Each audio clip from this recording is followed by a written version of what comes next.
Good morning. I am Bhargav from ECE department. So today I'm going to talk about rectangular and polar forms from AC circuits from the subject electrical circuit.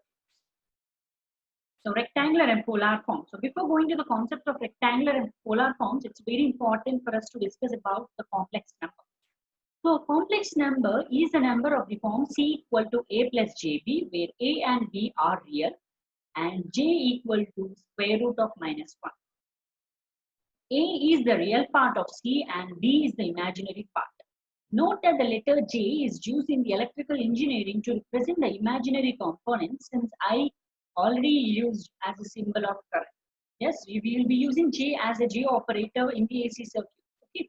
So a complex number is going to be represented in form C equal to A plus JB, where A is going to be the real part and B is going to be your imaginary part. So here is your graphical representation. So we represent the complex numbers generally in two different forms. One is going to be the rectangular form. The x-axis serves as the real axis and the y-axis serves as the imaginary axis. So for example, the complex number C equal to 6 plus J8 can be spotted as 6 is going to be from the x-axis, which is going to be a real axis, and 8 is going to be represented in the y-axis, which is an imaginary axis. So if you join the 6 from the x-axis and 8 from the y-axis, they are going to meet at a point. That's where your complex number lies, 6 plus j8. Okay, so this is going to be the one form, that is a rectangular form. The alternative geometrical representation of a complex number is the polar form. So one is going to be the rectangular form, which is going to be represented in the form C equal to A plus JB, and this is going to be the second form, which is going to be a polar form. Since a complex number can be represented as a point in the real imaginary plane, and points in the plane can also be represented in the polar coordinates. A complex number can be represented in polar form by C equal to Z at an angle of theta. So your rectangular form was represented as C equal to A plus JB, and your polar form is going to be represented as C is equal to Z at an angle of theta, where Z is the distance or magnitude from the origin and theta is the angle measured counterclockwise from the positive real axis. So here in the graphical representation you can see, so here the length is going to be given as Z. So Z is nothing but the distance from the origin, and theta is going to be the angle measured by the counterclock from the positive x-axis. This is your positive x-axis, and what this direction indicate? This direction indicate your counterclockwise direction. Okay, if you want to go in this way, then it's going to be a clockwise direction, but here it's going to be going in a counterclockwise direction. So here is going to be one example. C is equal to 10 at an angle 53.13. How can you represent it? This 10 is your Z. Okay, so this Z is nothing but your distance or the magnitude. So this 10 is going to be the distance, and 53.13 will be your angle, which is from a counterclockwise direction from the positive axis of the x. So this is how you're going to represent your two types of your complex numbers. One is your rectangular form, second one is going to be a polar form. So how conversion? So how basically you convert a rectangular to a polar and polar to a rectangle. So basically your rectangular form is going to be represented as C equal to A plus JB. So this is going to be your rectangular form. C equal to C at an angle of theta. This is going to be a polar form. Apply the relationships. So in order to convert a rectangular to a polar form, so rectangular form they will be giving you, you need to convert to the polar form. C at an angle of theta. You require C and theta. Using these two, so C is equal to square root of A square plus B square. You got your A and B values. Theta, you're going to find theta is equal to tan inverse B by A. Okay, so we'll be learning this in further slides also, clearly detailing. So representation of rectangular and polar forms. Sinusoidals are easily expressed in terms of phasors, which are more convenient to work with the sine and cosine functions. The phasors in the complex form can be represented polar and rectangular forms. So we have already learned rectangular form is going to be represented as Z equal to X plus J Y. Polar form is going to be going to be represented as z equal to r at an angle of theta. Trigonometrical form z equal to r cos theta plus or minus j sin theta. Exponential z equal to r e to the power j theta. So this is how you're going to represent it. So next coming the rectangular to polar form and polar to rectangular form conversion. So how you're basically going to convert a rectangle to the polar and polar to rectangle. Okay. So phasors form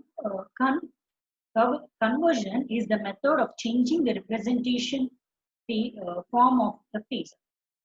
A phasor is a rotatory vector in a complex number which expresses the magnitude and its phasors. Sinusoidal signals with different magnitudes and phasors will, but the same frequency can be spotted on the phasor diagram. In a phasor diagram, the angular velocity omega will be the same for all the signals. And phasors play a vital role in the analysis of AC circuits because it can be expressed, because it is used to express the difference in the magnitude and phases of multiple signals or the parameters of the same signal. The complex forms has two components. One is going to be the real part and imaginary part. In a phasor diagram, the real axis lays in the horizontal axis and the imaginary axis in the vertical axis. A phasor can be represented mathematically in three principal forms such as rectangular form, trigonometrical form, and polar form. Rectangular form is represented by a real form, okay, part of a vector, and the polar form can be represented as a vector magnitude and the angle with respect to the value of the vector modulus of a complex number. The value of the angle is represented by degrees or radian and it is denoted by theta. So this is nothing but just to summarize what we have learned about the polar and rectangular. Yeah, this is very important how you're going to convert a rectangular to a polar form. Okay. Yeah. So you are supposed to convert a rectangular to a polar form. How can you convert? So z equal to x plus j of y. So this is your rectangular form and you need to convert this rectangular form into z equal to c at an angle of theta. Okay, or else you can say r at an angle of theta. It's better if you say r at an angle of theta. So you're supposed to convert this rectangular form into this polar form. So how are you going to convert a rectangular form into polar form? Let's see. So consider this graph. So this r is going to be your magnitude and theta is going to be the angle, what we have learned in the polar form. So this is so the rectangular. How do you convert a rectangular to a polar form? Apply the Pythagoras theorem to this triangle. If you apply your Pythagoras theorem, it becomes r equal to square root of x square plus y square. Okay, so if you apply your Pythagoras theorem to this graph, you're going to get your r value. And in order to get the theta value, we will be using tan. Why do we use tan? Because tan is nothing but your opposite by adjacent. That's what we require. Okay. So we'll be applying, so theta equal to tan inverse y by x. Okay. Is this clear? Because opposite by adjacent gives your tan value. Okay. Why you got y by x means? Because using the tan formula, what is tan? Opposite by adjacent. So your angle is over here. What is going to be opposite? Opposite is going to be y by x. So this is how you're going to convert your rectangular to the polar form. Similarly, polar to rectangular also, you're going to just substitute these value x equal to r cos theta and y equal to r sin theta, and we are going to solve. Okay. Going to the further problems, we will be knowing how we are going to solve. Okay, let's solve a problem.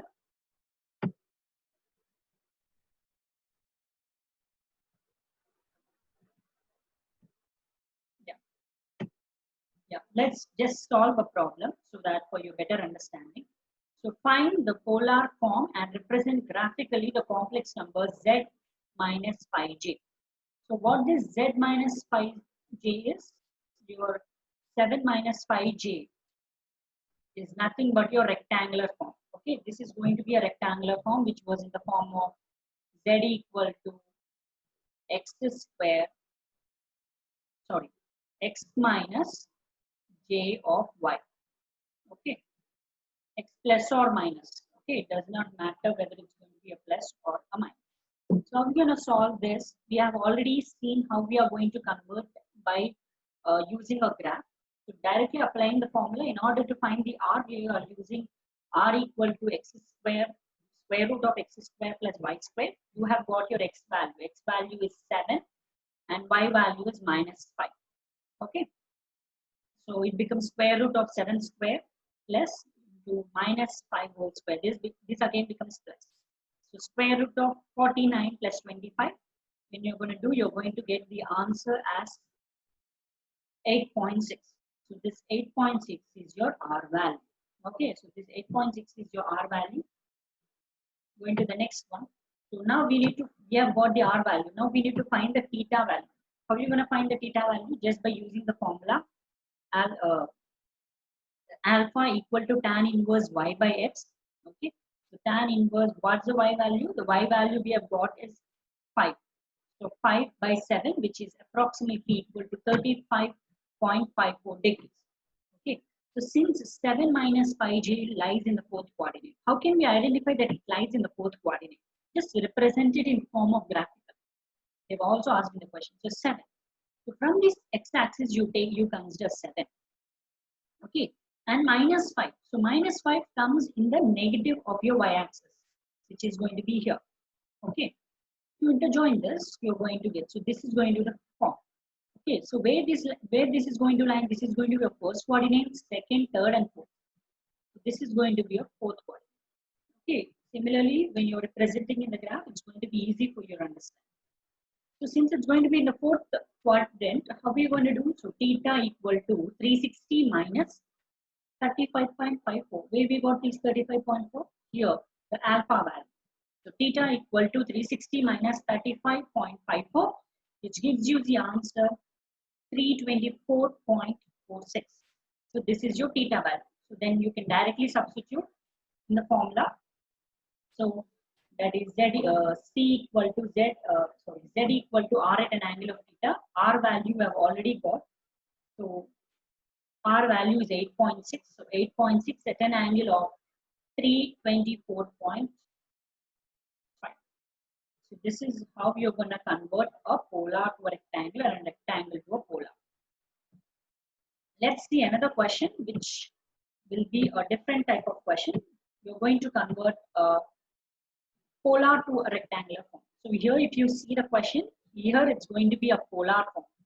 This is a polar form. You need to convert this polar form into a rectangular form. This is a pretty simple, because just by direct calculation, you can just get your polar form. So 3 cos 2 32 becomes minus 1.85 plus j of 3 into sine 332 becomes minus 2.3j, 36j.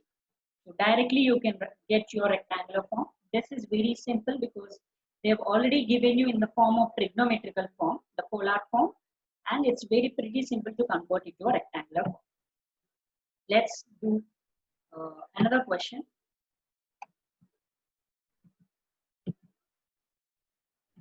Yeah. So here we need to solve this question. How are you going to basically solve? They are saying you to convert 5 at an angle of theta to rectangular form. So this becomes your polar form. You need to convert to the rectangular form. Okay, so it's going to be very simple. How you're going to convert? We have already seen how you're going to convert it by using the formulas. First is x equal to, let's write down, start writing it. So what becomes the formula? So x equal to z, no? This is z. Z in an angle of theta. So z cos of theta. Okay, z cos of theta. Okay, so what this implies, this is equal to, what is your z value? 5 cos of 5 cos of, what is the angle? The angle they gave you at 60 degrees. Okay. So using Calc, you can easily solve your problem. So 5 cos 60. The answer is 2.5. Okay, so using your Calc, you can easily solve this. Coming to your y, we need to solve y. Y equal to z sine of theta. So z sine of theta. Okay, which is equal to, what is the z value? 5. Sine of angle is 60 degrees. So using your Calc, you can just directly solve this sums. It's 4.3. 4.33. Okay. So just finally, we're going to write in the rectangular form. So we're just going to write in the rectangular form represented as z equal to x plus I, x plus jy. So what is nothing but 2.5 plus. Okay, so plus minus is going to be indicated over here by, it's going to be a positive or negative, plus plus j of 4.33. So this is how you're going to solve when it's going to be converting a polar form to a rectangular form. Okay, so let's solve another question, which is going to be another form. Here you're going to convert a rectangular to a polar form. Okay, so you already have direct formulas. By substituting those formulas, that is r equal to square root of x square plus y square. Okay, you substitute this, what it becomes? What is your x square? X square is 6 square. So what is 6 square? Using your Calc, 36. So 6 square is going to be 36 plus 7 square. Okay, so 7 square is going to be 49. Okay, so using your Calc, you're going to solve these simply. So square root of 36 plus 49. The answer is 9.21. Okay, 9.21. And z value you got. Next, we need to find the theta value. Theta is simply given as theta equal to tan inverse of y by x. What's your y value? Your y value is 7. 7 by 6. Okay. What is going to be the answer of your theta? By using your Calc, so tan inverse 7 divided by 6. The answer is 49.3. 49.3. So you can just represent your polar form as z equal to 9.21 with an angle of 49.3. So this is how you're going to convert a rectangular to a polar form. Okay. So that's it. This is how you're going to convert a rectangular polar form. So this is all going to be related to the conversions of rectangular and polar forms. Thank you.